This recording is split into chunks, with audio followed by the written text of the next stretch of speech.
I take care of things one-on-one. So I encourage residents, call me.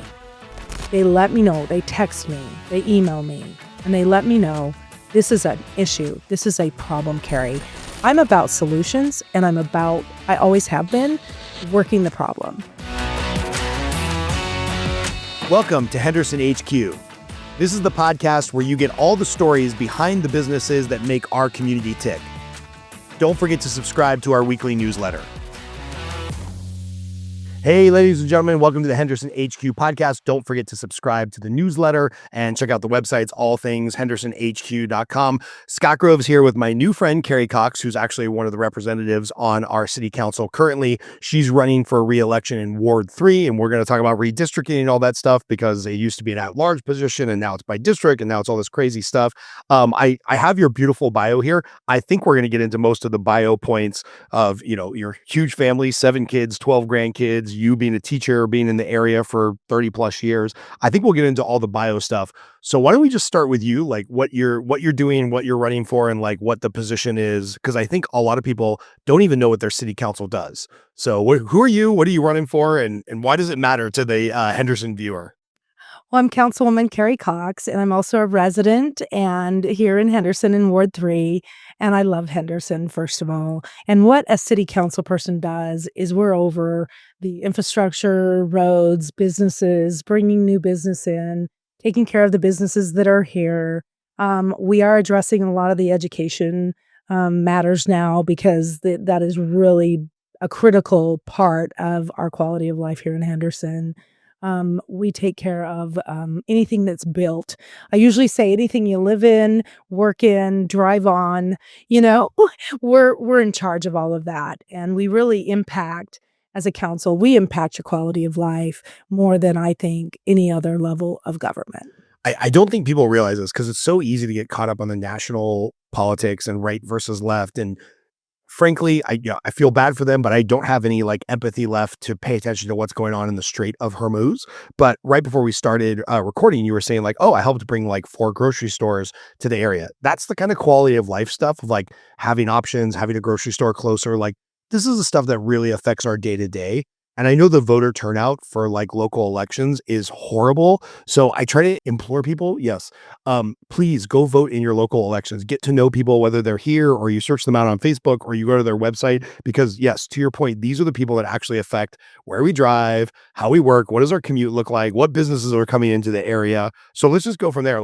How does one attract new grocery stores to come to a city? Because I think this will kind of tell us in a nutshell what city council people do, or maybe what you do. Well, we have a whole economic development team that I have to thank because they're on top of it, first of all.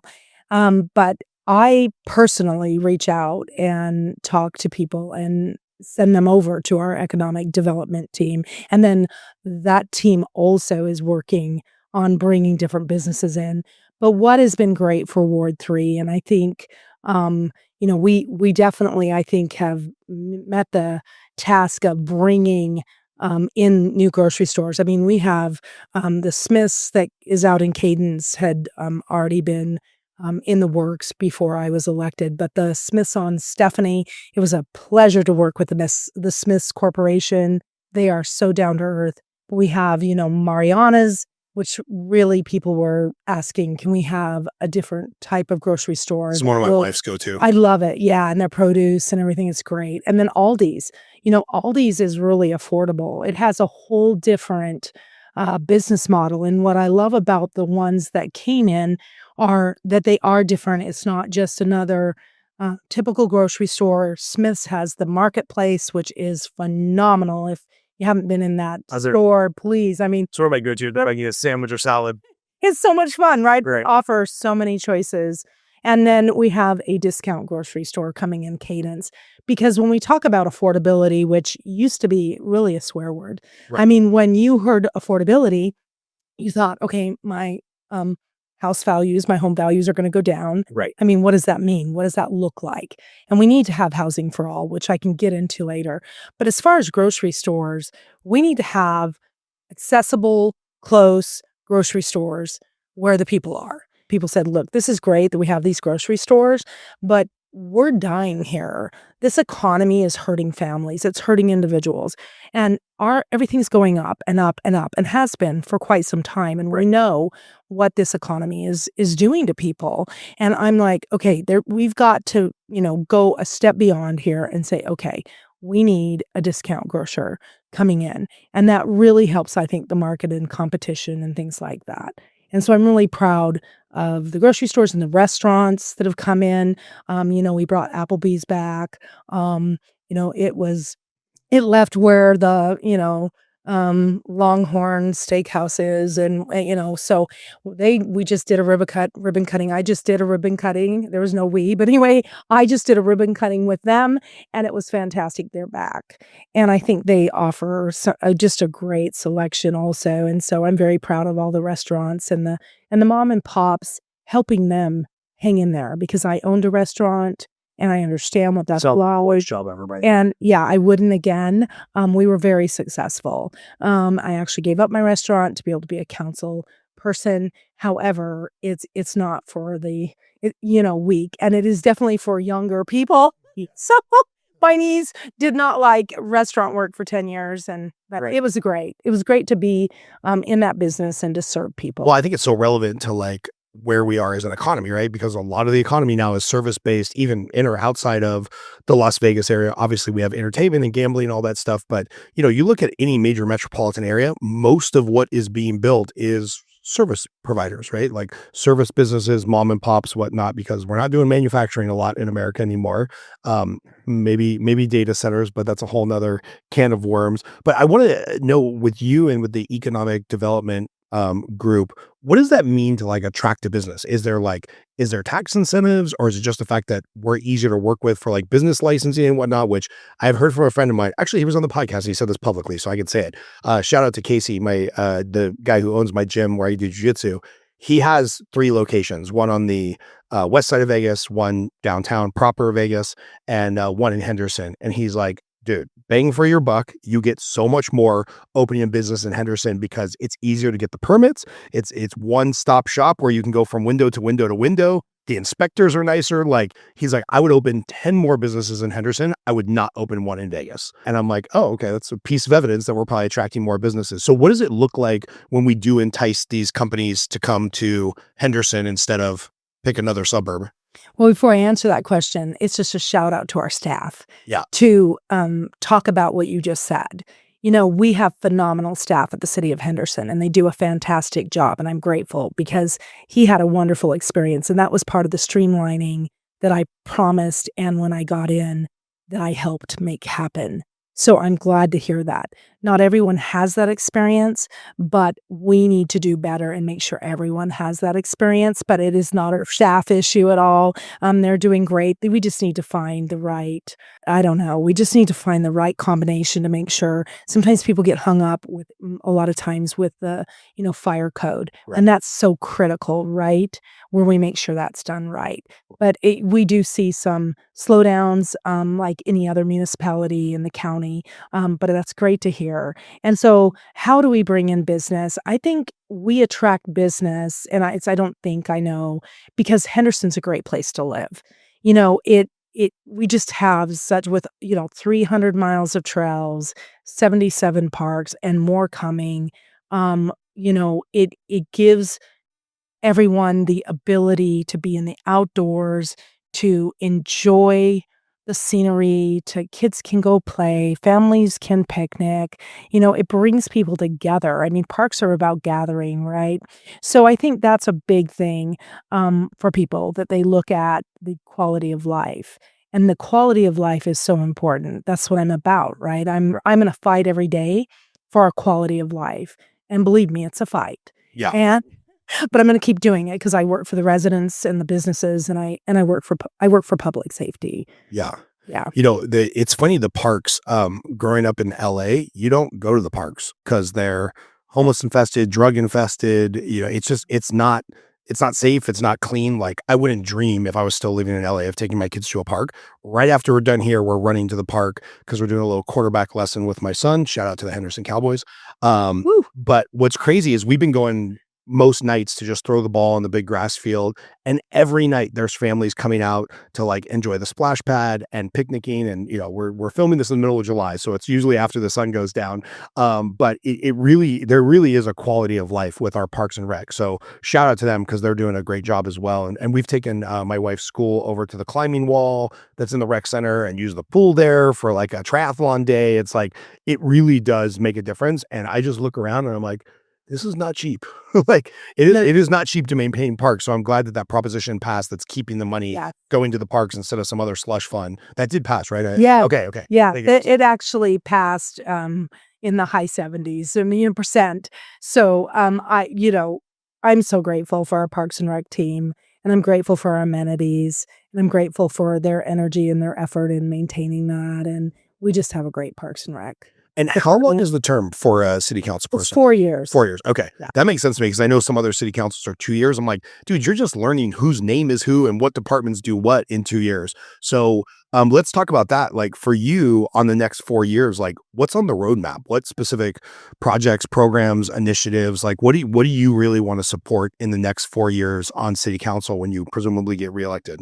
Well, what's most important is to continue the trajectory, of making sure that we're taking care of residents. And that is, I think, sometimes where I get in a little bit of trouble because I'm going to stand with the residents and the businesses, and I'm going to make sure they're taken care of because they elected me.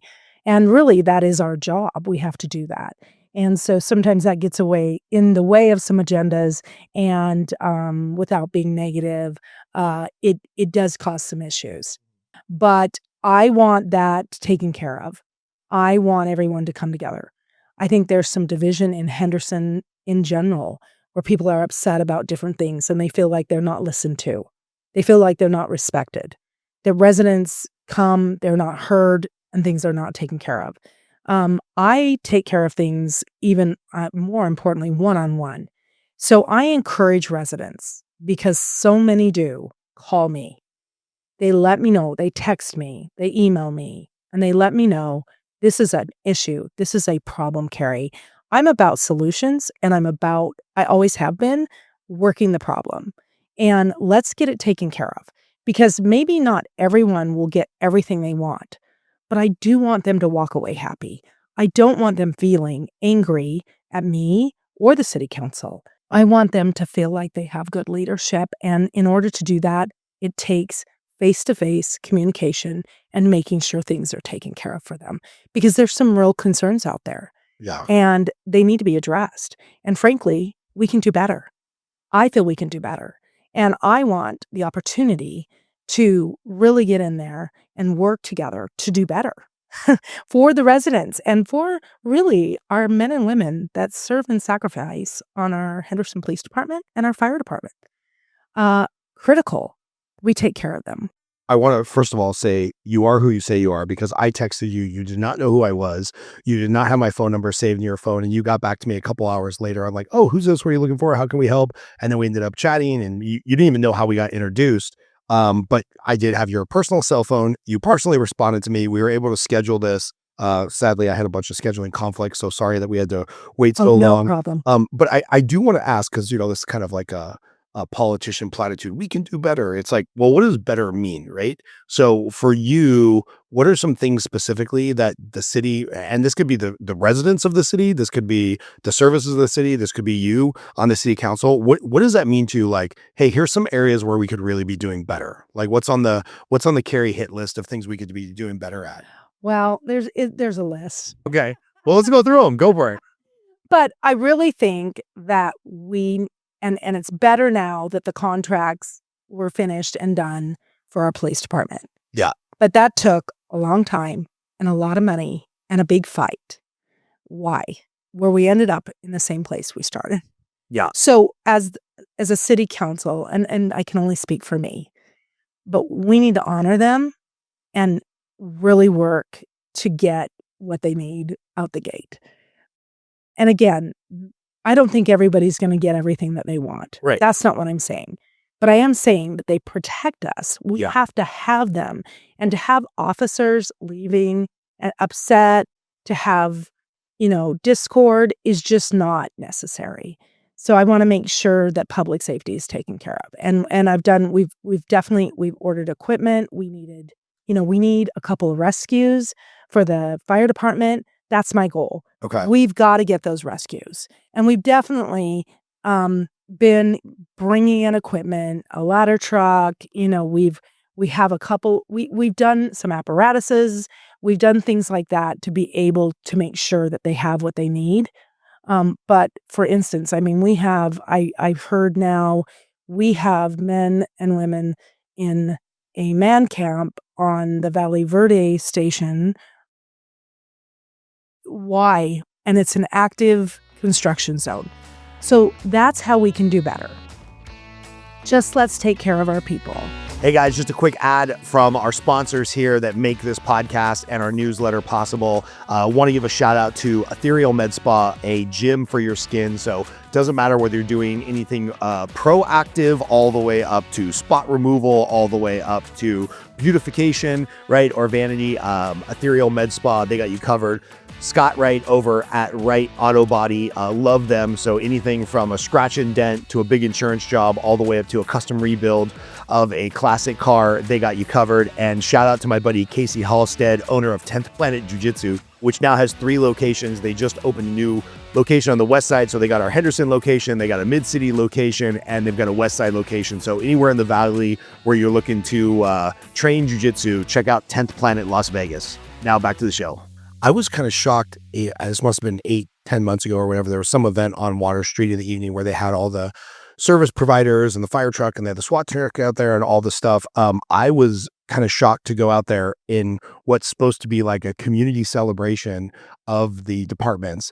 And there was a table with a bunch of police giving out flyers on like why they're so angry about the city, why we can't get the budget passed, why are we spending this much on this project but not on public safety. And I was like, oh, this is awkward, because the on-duty police were over there servicing the community and showing off all their toys and, recruiting for people that want to join. And then this table was like, yeah, but don't do that because like we can't even get our contract fixed. So I'm like, ooh, I don't have a strong opinion one way or the other. I haven't seen the contract. I don't know what they're asking for. I don't know what they're bargaining for. But this is not a good look when you have like police department actively out there at a city event talking about how they're kind of being ignored. And I was like, oh man, I'm glad I'm not on the city. I remember thinking about that before we even met. I'm really glad I'm not on the city council right now because this is a rough look.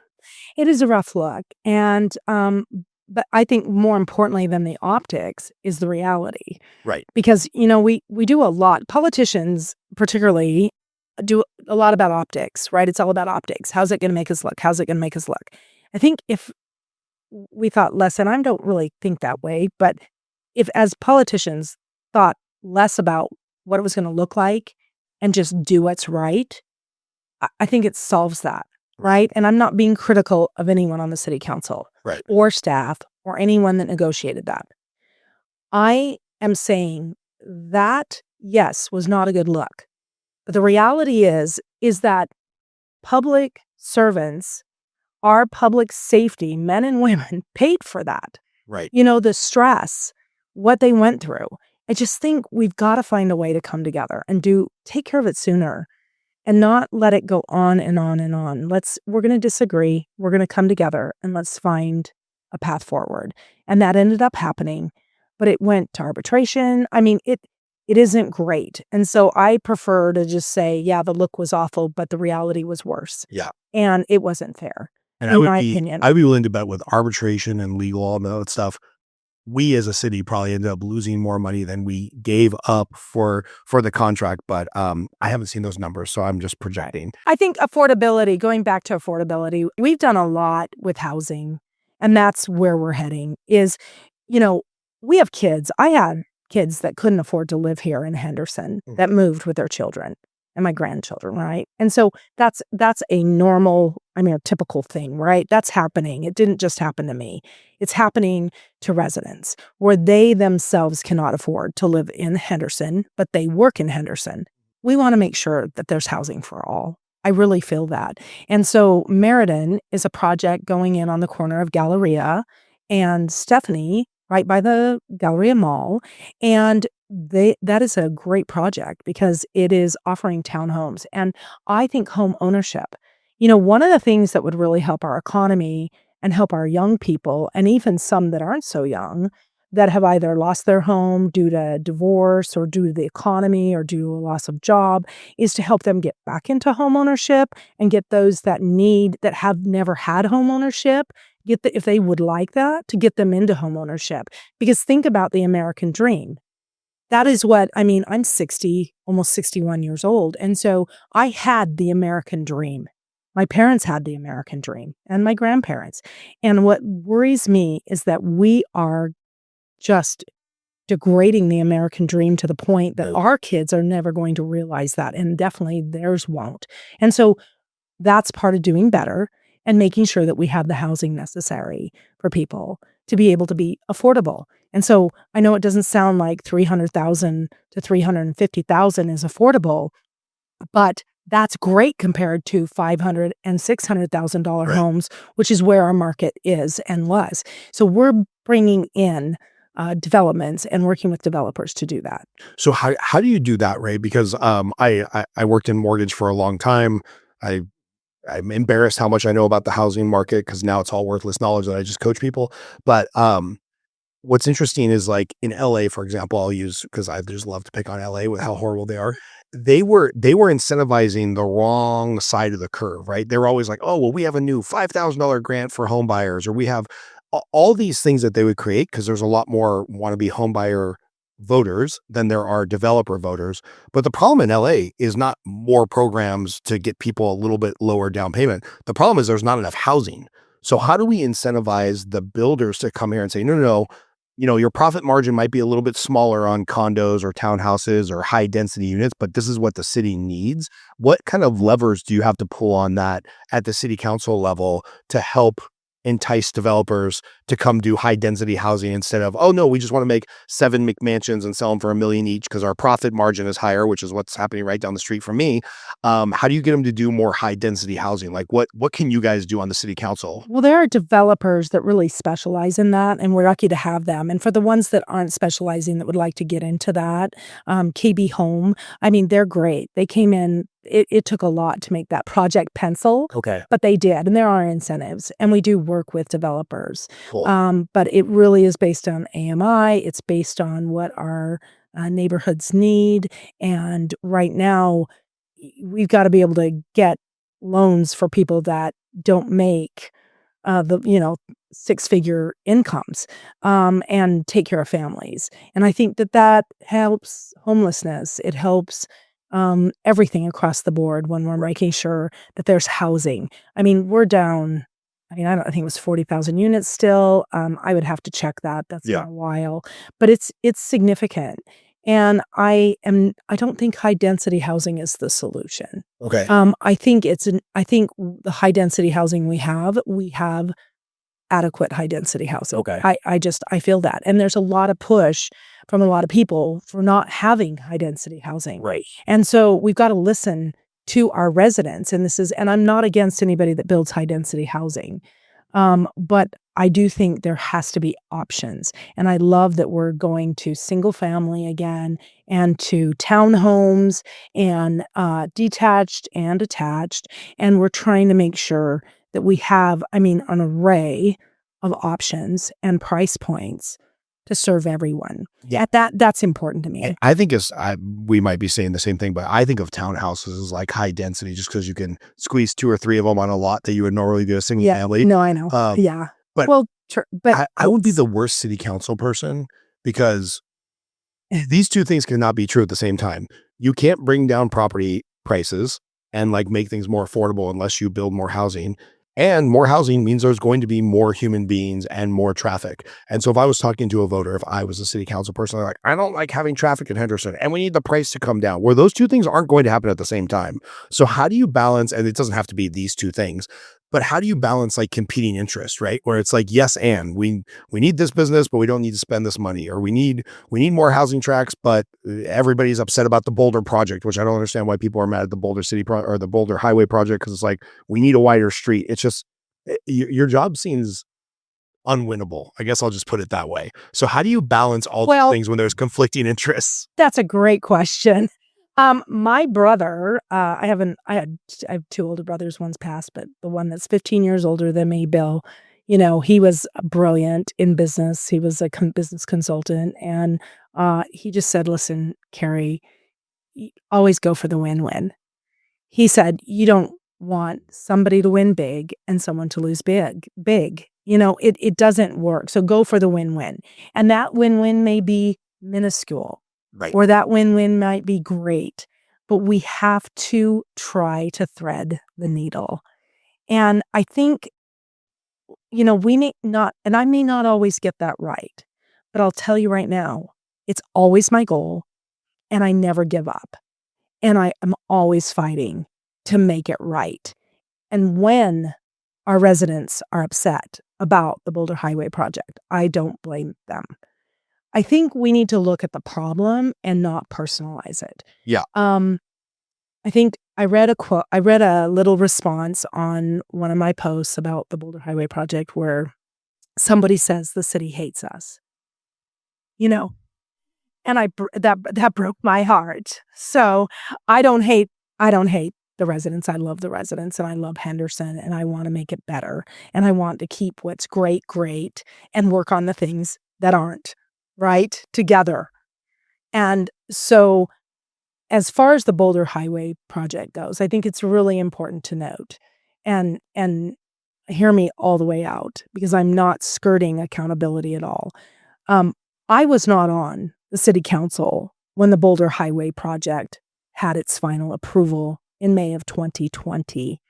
The only two that are currently on the council that voted on that was Mayor Romero and Dan Stewart, councilman.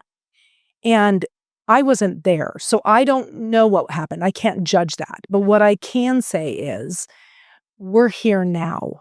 Right. So regardless, I'm a councilwoman, and our residents are extremely inconvenienced and stressed, and their quality of life's being affected. So are people generally frustrated about the cost, the size of the project, Everything. time delay? It's like, Yes, because we're not widening, we're narrowing. And like I said, frankly, I didn't have say in that. right. But what I do have say in, and the vote that I did vote on, was the acceptance of the bid, which is required by law. Right. I have to. I can't, they go through a bid process. I checked that bid out, up and down, and it was done correctly. So that bid went to Las Vegas Paving. I'm required by law to vote on that and say, yes, we're ratifying, basically, right?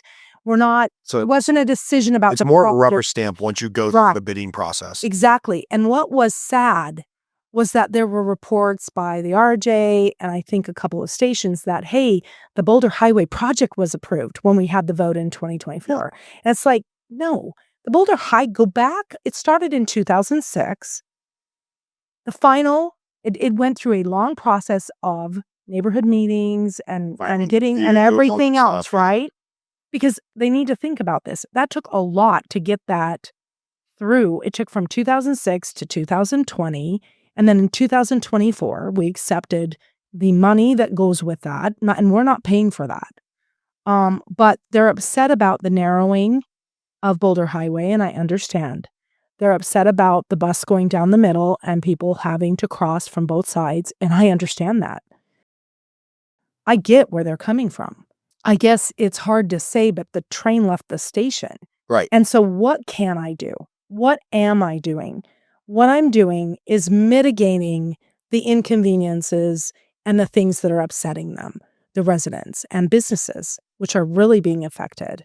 And I am highlighting businesses, and I push people to the businesses on Boulder Highway. I am a customer to all of those businesses. We literally spend our time on Boulder Highway to help out. Yeah. And I have a large family.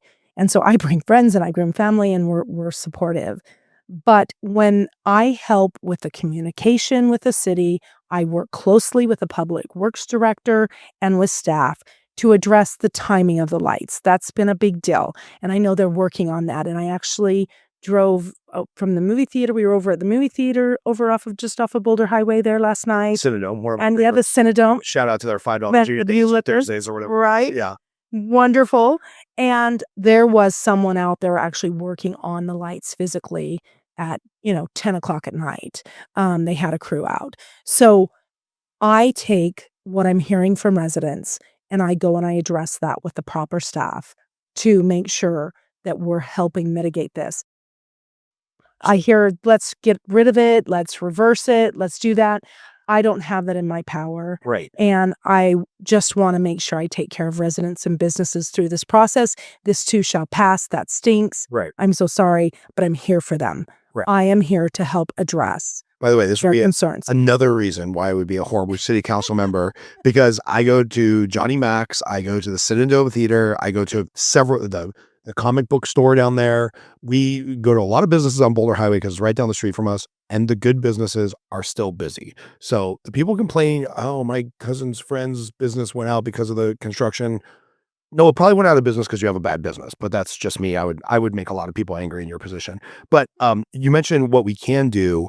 Do you happen to know, going back to 2020, what is the positive outcome that they were looking for? Because city council people aren't evil. Like there had to be a positive outcome that they were looking to accomplish by doing this project. Like I don't equate things to evil. It's like maybe there was a misunderstanding, maybe they didn't make the best decision, but there had to be a reason for their decision. So was it getting the bus lane down the middle so that we could clear up traffic on public transportation, or like what was the initial, yes, this makes sense? Do you know that by chance? Just my understanding of what I've been briefed on and what I've read personally and what I've researched. And that is when, and it's going to be interesting. I'm told that Boulder Highway traffic is not going to increase. I mean, it's going to increase because we have more people, Right. but the flow of traffic and the timing of the lights are going to be how they're going to address that. So it's going to be interesting. But they wanted to narrow Boulder Highway because of safety issues that, it's the most dangerous road. Yeah. But the reality is really more of the danger. I mean, I tell the truth. So that's fortunate and unfortunate. It's unfortunate for me because I don't like making people angry and I don't like blaming anyone.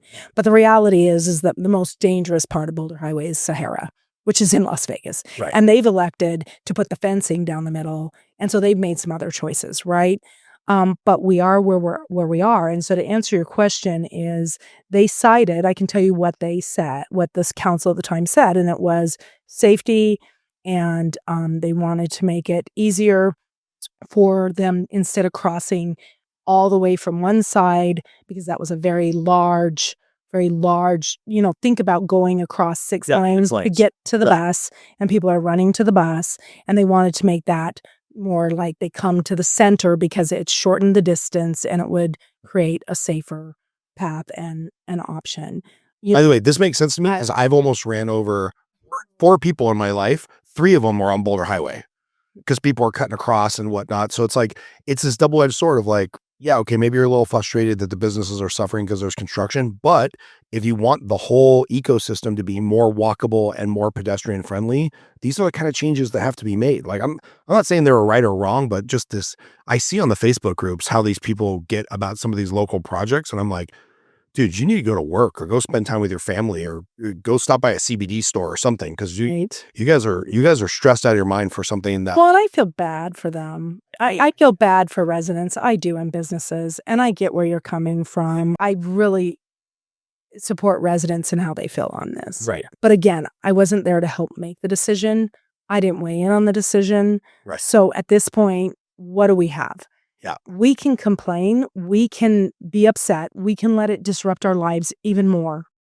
Or we can say, this project is being done. Right. And at this point, we've got to make it as good as we can for them. Yeah. And what is it that they need to be okay with it? Let's get them from, we hate it, to, okay, I can tolerate it, or I can live with it, or I would love to get, I'm okay with it. Yeah. Because it is affecting quality of life, and that's important to me. We have to understand that, whatever the reasons, and again, I always hesitate answering for someone else. I can't tell you all of it, but I can tell you that, with the bus going down the middle, that's intended to help with a walkable community, where people are able to reduce their use of cars and gas and things like that. And so that's one of the things that was really the thought process. Um, but in this case, uh, I need residents to reach out. I see a lot on Nextdoor. I see a lot on Facebook and Instagram. And what I need them to do is call me. I will help. I'm here for them. And I think, the people that work on Boulder Highway, it's not their fault. We're like the So people, definitely not the guy's fault who's on 160 degrees land payment right now. it's not their fault. Right. They just need a job for their families. And so we need to remember that too, is that, we're just trying to do our best. But I get it and I understand and I actually agree with a lot of the residents on how they feel. But I think at this point, we got to make the very best for it and get through it. One of my all-time favorite books is Basic Economics by Thomas Sowell. And he says, in politics and in economics, there is no such thing as solutions. There's only trade-offs. So what I appreciate about what you're saying is like, call me, we'll figure something out because there's only trade-offs. We don't have a solution to make it right for everybody. So Yeah. if you guys can find some temporary trade-offs that might work. Yeah, that would be great. I'd I'd like to help. I want to switch to a topic that's super near and dear to both of our hearts because you are a kindergarten school teacher for a long, long time. And my wife and I own a micro school. We decided to opt out of public school for many, many reasons. But between homeschool and charter schools and public schools, and this is not a big secret that in Nevada, not Henderson, but Nevada across the board, we have the 49th or 48th worst school districts and schooling system in the country. Like we have some real problems with education. And when I talk to people in more professional fields like medical, they're like, yeah, it's really hard to get doctors to move here because public school is just not an option for their kids. So when they're weighing a cost benefit package of like, okay, well, we have no taxes and maybe the pay is good, but we're going to be shelling out $50,000 for private school because we're not going to do public school. And then, I don't know how to solve a problem this global and this large. So what can the city council of Henderson, Nevada do to help make schooling a better option in public school? Education is a huge topic and a huge critical component of our lives, right? We want to educate our children. And I'll just tell you, I mean, we bang our head as teachers, we bang our head against a wall in trying to make that needle move. And it did. At one point, I think we were up to 46th. And, charters came, that was after some key charters came in. Pinecrest was phenomenal and Mater, several of them, Legacies, they came in and they, for years have helped try to lift that. It's a big lift. It's a heavy lift, as you know, because you have a lot of experience in law, right? And Which is crazy to say, by the way. I barely made it through high school. My wife runs everything because I barely made it through high school. I had to go to the army because college was not for me. But yeah, it's crazy that I own a school now. So I'm very, very familiar with the challenges of guides and coaches and teachers and students and parents. Whew, parents, love them. yeah, Gotta love them. I know. It's a lot, but How do you move the needle? Because I'm imagining there's stuff that comes up from above at the federal level, at the state level, at the county level. So by the time we get down to schools in Henderson, I don't know, 50, 60, 90% of what you can and cannot do is probably already mandated. So I don't know. You talk about how we can identify the problem and what we can change. well, I think you said a very key word, big. And I have to preface this with, I have 7 children, as we've said, and 5 of them attended Clark County School District schools, and 5 of them had an exceptional education. Now, keep in mind, my oldest is 40, so we're talking Brian Cram days and, and and then, we went on to other superintendents. But I think we have a phenomenal school board in place now, and I think they're trying really hard. And the admins, administration's trying. I think we have a great superintendent at the helm. This is not for lack of trying. This is not for lack of killing themselves to get the job done. And I feel big is the answer, and we really need, and I don't say break up because it's harsh and people don't like that, but I'd love to see Henderson opt out. And I think you have to, be its own school district. be its own school district. Some love that, some don't. But I will tell you why that's important.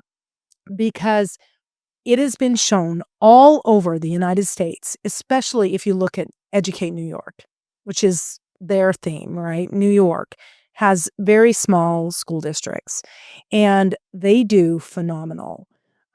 Mississippi was able to come out of the low, worst school districts, and they're now in the middle range. Yeah, I think I was just looking at those. Yeah. They went from like 50th in the country to Yeah. like, 27th or something. Yeah. So whatever they're doing, we need to do. Right. So I'm a proponent for look at who has got it right. Go study that. Figure out. In fact, bring them in. Have them come and mentor you. I don't think it answers everything, but I think it's a great start. Yeah. What I've seen in the school district with my kids being in it is a lot of changes in curriculum. We just get used to a curriculum and boom, it's gone. Right. And, but I don't want to fault the school district. They have a huge task. And I think what would help solve it, because I think we've tried almost everything, is let's go ahead and opt out. And if Vegas wants to, we may end up not we'd have our own individual school districts, and that's scary. I get it. Yeah. But Can't do any worse. But it would work, in my opinion. Right. And then charters, when I'm out walking and knocking, I've been surprised this time because a lot of, it's not a lot, but there's a significant amount of people that say to me, "Oh, I hate charters. No, I'm against charters." And I say, "Well, why?" And what they don't understand is that charters are funded the same way the Clark County School District is. The difference is we get less money in a charter, right? I had somebody not vote for me because I taught at a charter. And I'm like, wait a minute. Charters give competition. Charters bring challenge to do better. And I think, there are great charters out there. And the ones that aren't great aren't going to be here anymore because they're governed very strictly, as you know. So when we became a charter school authorizer, thanks to the legislature, we just, as was able to get Kesher Academy through our rigorous process, and they're going to open up this year, right? They open up in the fall. Awesome. And again, options. Yeah. I think people love choices. We didn't have choices as kids. Right. We had. You can have the red crayon or the blue crayon. There wasn't a lot of, you had the primary colors. You have an array of crayons now. Yeah. 120 now in a box? I don't know, the different colors. So I'm just saying, we don't all fit. You can't make everyone fit into the round peg. Right. And I think we've done that for long enough. And parents get to decide. And so I love options where their kids can go where they want. And I love options where the money follows the kids and the tax dollars follows the kid, because that is when it's fair. And with charters, what a lot of people don't understand is that it's a state lottery. I heard, "Oh, you guys get all the good kids and it's hurt the district." And no, that is not what happens. There is a lottery system. And in my first year, the lottery was 1-to-1. So if a child was applying, they had one pool. Their name was in it, the lottery, one time. But as we went forward, it became, okay, depending on that child's needs and the demographic and whether they were low income, medium income, high income, they put a lot of parameters in there, and they could have more than one. They could be in there 5 times. I remember on one of the years, so they had a better chance. Right. And so I think everyone's trying to make it as fair as possible. Is it perfect? No, nothing's perfect. But as our current system is not perfect. Right. It isn't perfect, but we have to do something. And so what's interesting is when we have residents and families clamoring for certain things, which they should, because they should have their voice and they should stand up and speak what they want. That helps me, actually, when people let me know what they want, because I can't read their minds. I need to know how I can help. They didn't give you the reading mind hat when you became a city council member? No. Okay. But I love it when they come to me because it allows me to address the problem. It's when they go on social media and they're like, "Oh my gosh, get rid of the entire city council," or she's horrible. And they don't know me. They've never met me. They never had a conversation with me. And they haven't given me a chance. But out of frustration, rightly so, they feel that way. Yeah. And so they're expressing it the way they can. But I invite them to come talk to me. And we can make a difference together. I want to ask that question because you brought it up a few times. Like, I don't want you to give out your phone number on the podcast. No, everywhere. And is everywhere okay? So they have your phone number. We'll get it in somebody that says, I don't want you to say it out loud because then YouTube will pick it up and you'll have 5,000 spam callers. Okay. But if people do want to be heard, right? Like if let's just say I'm super passionate about this, right? I was like, hey, I want there to be more school options. We might be a competitor. Charter should be a competitor. Kesher should be a competitor. This should be a competitor. Like, what's the best way for a local Henderson resident to be heard? Is it come to the city council meetings? Is it schedule a coffee with each of the individual city council people or whatever? Like, how do people get heard so that you get better feedback and better ideas? Obviously, they can call you. I know your phone numbers. Sure, absolutely. Well, a couple of things. I want to change the time of city council.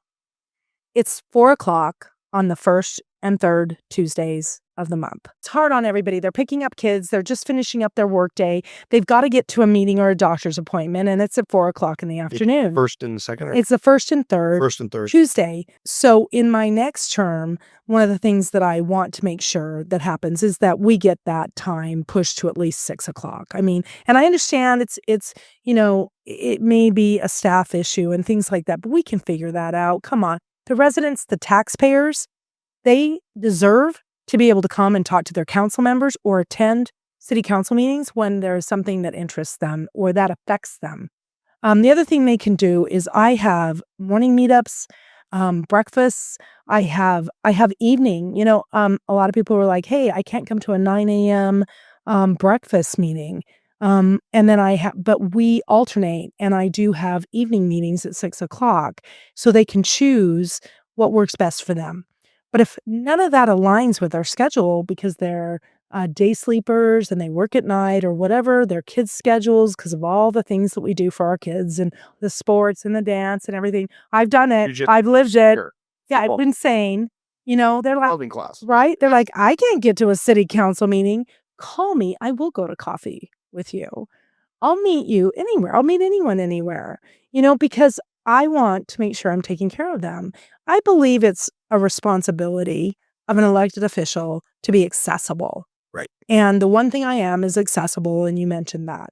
And if for some reason I miss a text message or a messenger is really hard when they message me on Facebook. I have like 7 different areas that I have to watch, and I'm trying to help people, which it's fine. I'll get to it. But if I don't get to a person, call me, text me, tell me I can't get a hold of you because, and if it doesn't get addressed, one of the things that I don't love is that there was a governance policy put in place where residents are supposed to go through a chief of staff. Now, we have a wonderful chief of staff. She's fantastic to deal with, but I'm their representative. And so I pushed back pretty hard on that governance policy, and I actually don't follow it. They maybe don't like that, but I'm not going to not answer to my constituents because that's who I work for. And it feels so weird, like, well, have your people call my people, and then maybe I'll be able to answer you about the city that we all live in, right? It's like, it's kind of a big deal. Well, and the emails go through my, executive assistant, who's also an amazing person. And I get why they buffer. Yeah. But if you're getting the buffer and you're not getting to me, call me, text me directly, because you'll get me. If you call me, you'll get me, and I will come to them. I mean, whatever they need, because I want to address the issues. I want to take care of people. I am we the people. I am your ordinary person. I've been a business owner for years and years. A teacher. I want to be there. That's why I ran. Yeah. I ran to help and to make sure that people felt like they have a voice and that they actually do have a voice on the council. And like I said, it's gotten me in trouble a little bit when I stand up and go, I don't agree. But, we have to learn how to agree to disagree. Right. Well, we've got some dysfunction going on in this. So what? Yeah. I'm glad you're running for re-election despite all that. Thank you. What are some, we've talked a lot of challenging things. Yeah, let's talk results. Yes, let's talk about like what's coming up for Henderson or what's happened recently that people might not be aware of that you're excited about. Because let's end on the good note of like what's been great the last 6 months other than the parks getting fully funded again. That's awesome.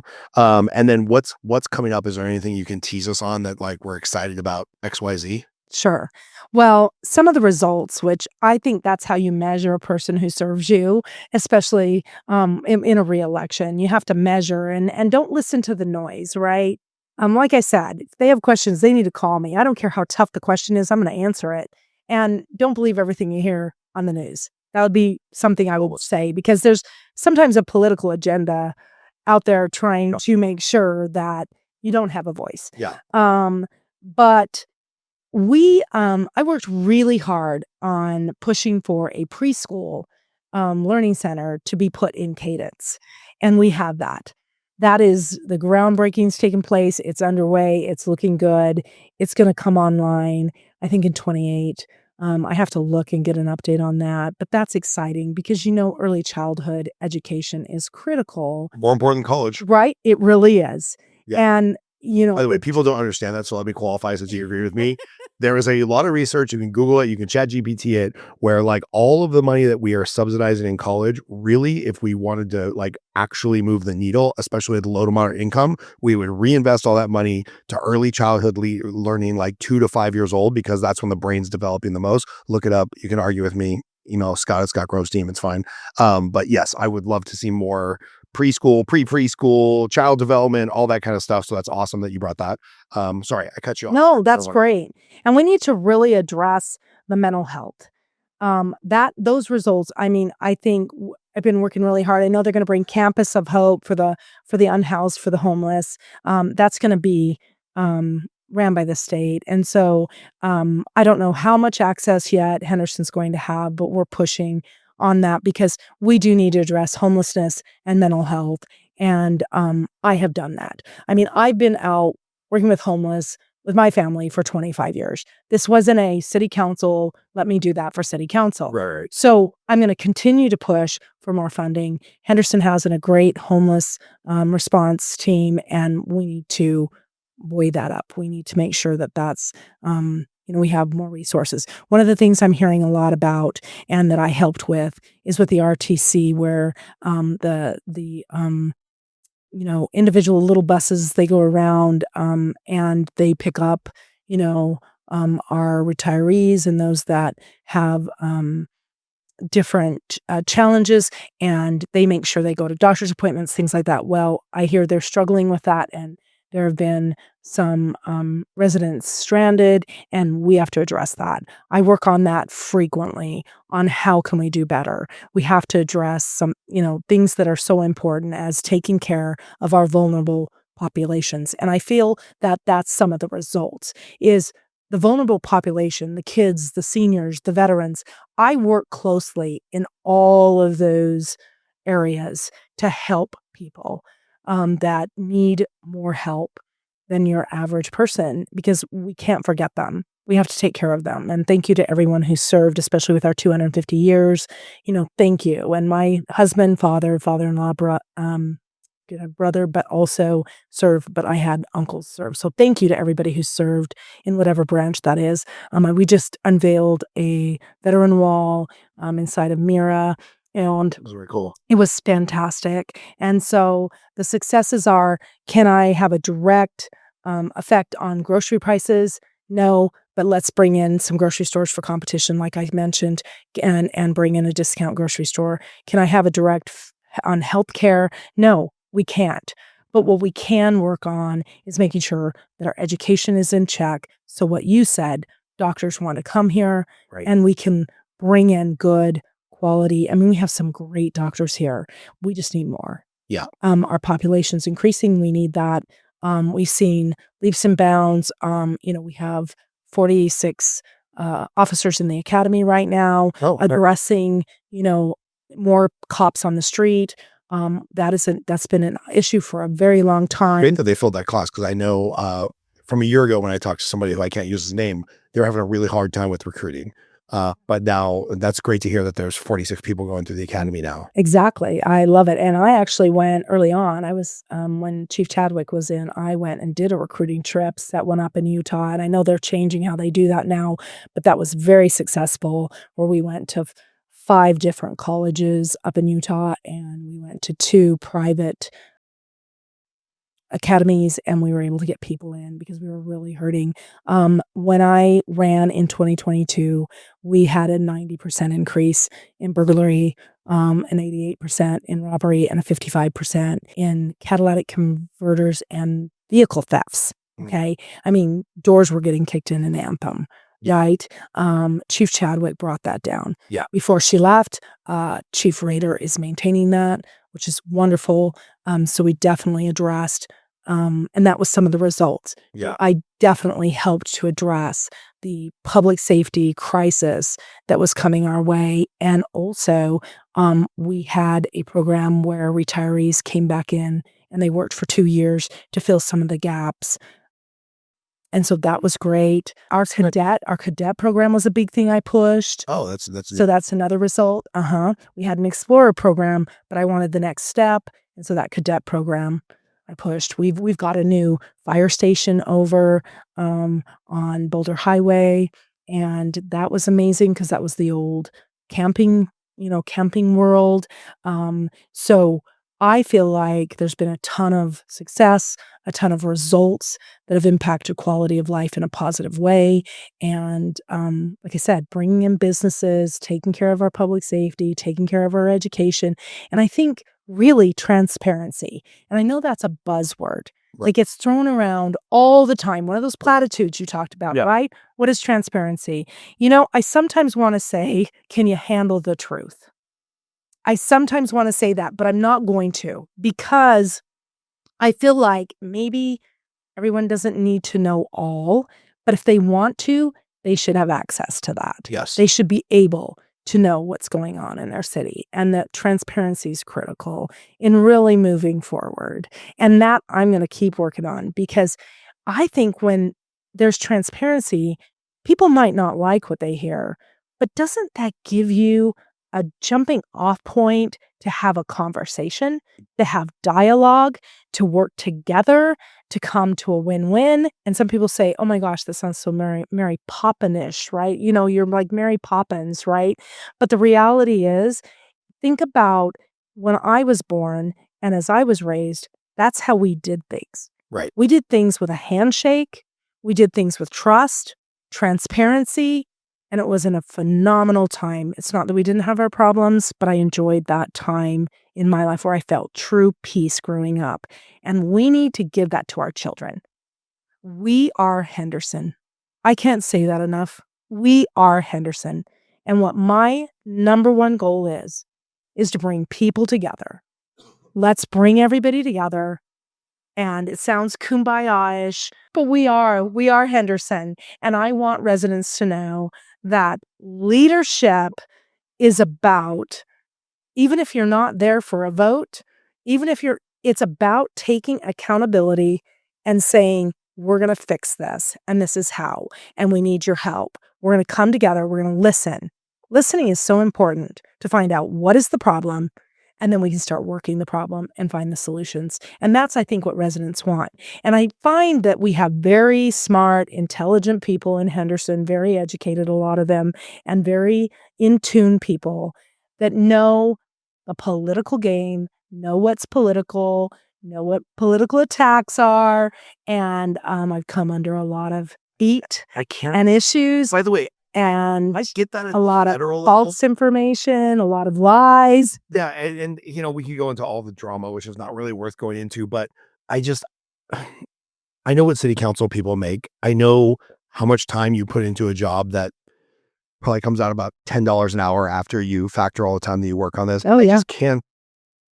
I can't fathom the reason for the political attacks and the mudslinging and stuff like that. But I do have 2 very important asks. One, we need a really good bagel shop somewhere around Water Street. Like, you have Einstein Brothers that went right there in Cadence. They're right by the EOS, the EOS. okay. Well, I want one closer to me. So You want one yeah. closer. So Put one on Water Street. I want one super like I want one next door, but if we could get one, yeah, we basically need a bagel shop down there. We need like a really top notch breakfast spot. And then what other entertainment things are coming, if at all, to Henderson? Well, we have a phenomenal department that does that. I have to give a shout out to Brian Kendall and to his team. They bring just quality performances and events to the plaza. This is right there at City Hall. Yeah. And we're going to have Paul Casey's Car Stars are coming, I think September 19th. It's going to be phenomenal. We have a host of events. I say check out our website.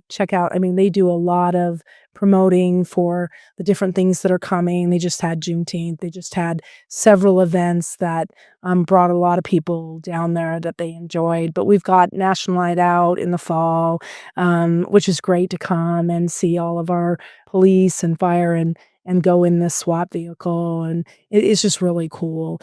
They always have, I think, some great food trucks and it's just a great family atmosphere. And it just brings, it's that gathering place that's just so important. And you have the play area down there. And I've loved the VGK watch nights. And there's just a ton of stuff. They have bands come in.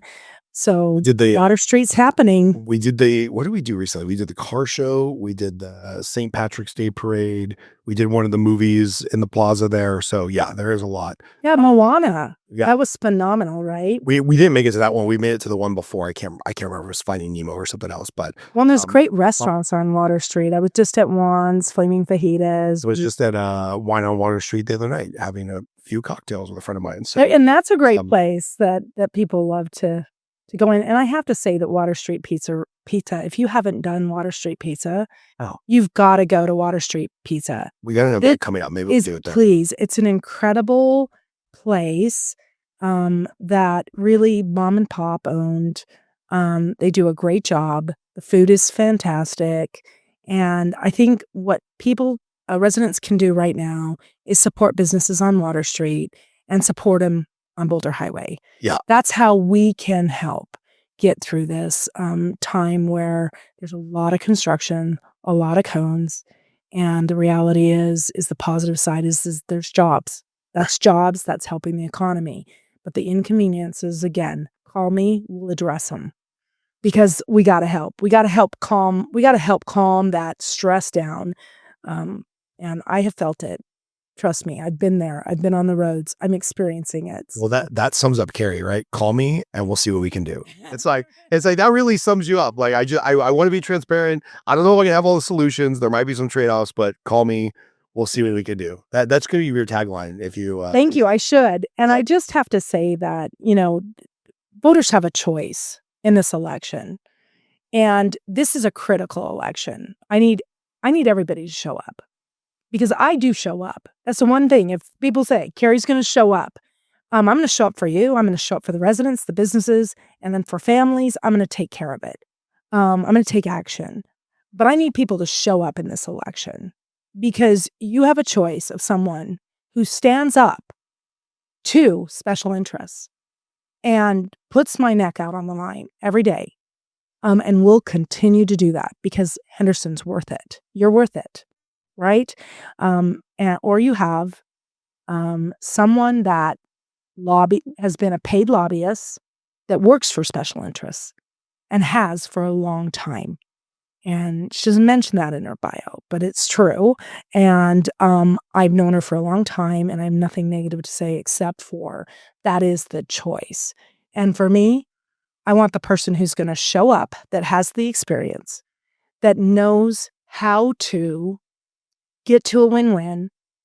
And I don't need any on-the-job training. I'm going to continue to grow and learn, but I've got it. I've got the experience. So please don't let the noise affect that and know that you need somebody that knows what they're doing and is not beholden to special interests. And because if we get that, we're in trouble. But so I intend to win this race and I ask for everybody's support. And if they're on the fence and they don't know, call you. Call me. because we're going to get together and they can get to know me. I love And I that. promise I'm here for them. I'm here for you. I am not here for me. That might have been the quickest hour we've ever done on a podcast because it was just easy. So thank you for being here. After you win re-election, Thank we'll you. have you back on, and I'd love that. we'll talk about what's new for the city. I would love that. Thank Yep. you. Thank you. It's been a pleasure. Hey, it's Scott Groves with the Henderson HQ podcast. I hope you got something out of that episode. If you enjoyed it, please don't forget to like, comment, and subscribe to the podcast. It really helps the show grow.